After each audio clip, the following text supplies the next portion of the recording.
This is Charles Moothart from Fuzz here with Premier Guitar doing the Big Five.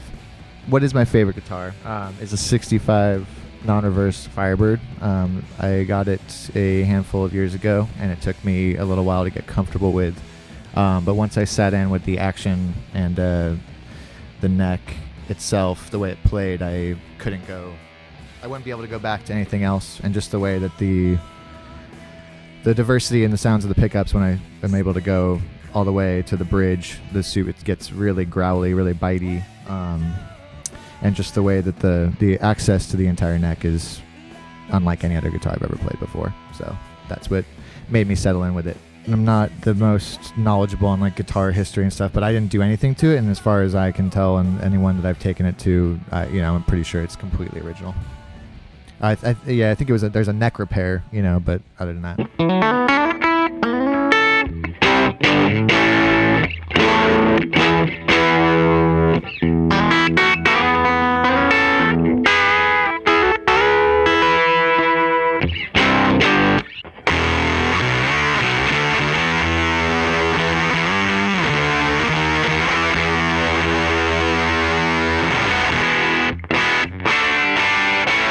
So yeah, that's my jammer. What is my desert island album? My answer right now would be probably Fun House by Iggy and the Stooges. And that's kind of that could be a go-to answer, but the more I thought about it, it kind of has everything, and I kind of started getting really heady about the question of desert island album, and I was thinking about like what happens in 20 years when you feel like you're completely losing your mind and you haven't seen anyone and you don't know what's going on, and it's like I would still be all about Funhouse, because then I would just be in total primal mode and just ready to be a total primate. What is my biggest guitar culture pet peeve? Before I answer it, I will say I am completely guilty of this, and I have a hard time not being. But I think that it's the concept that certain like aesthetic choices are sacred, or that they're secret, or that you don't want to share.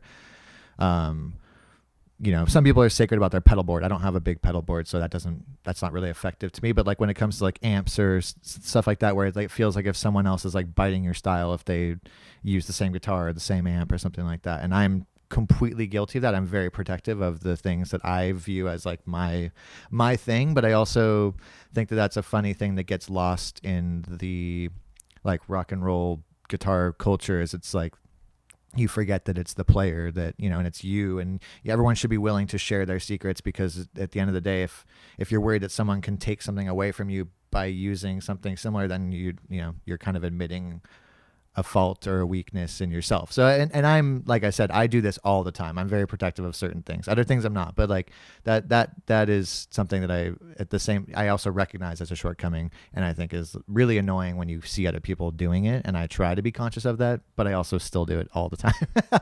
So that would be my biggest one. What guitar hero would shock people? My answer would be Cale, because I think that probably isn't a guitar playing style that people ever really would associate me with, because I think I'm more associated with sloppy, loud, like all over the place, crazy.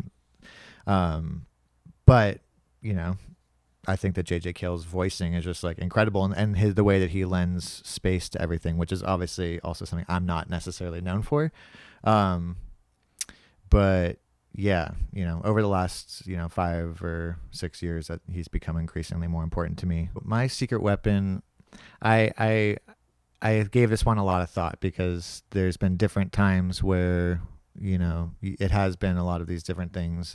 If you wanted to put it in like a Zen way, it's being in the moment, or if you wanted to put it like in a philosophical way, it's ego. But I've had to really bring myself back to the idea that two concepts: that I'm never going to be better or worse than I am in this exact moment, which could be if I'm about to do a take of a song in the studio, or I'm about to play a show.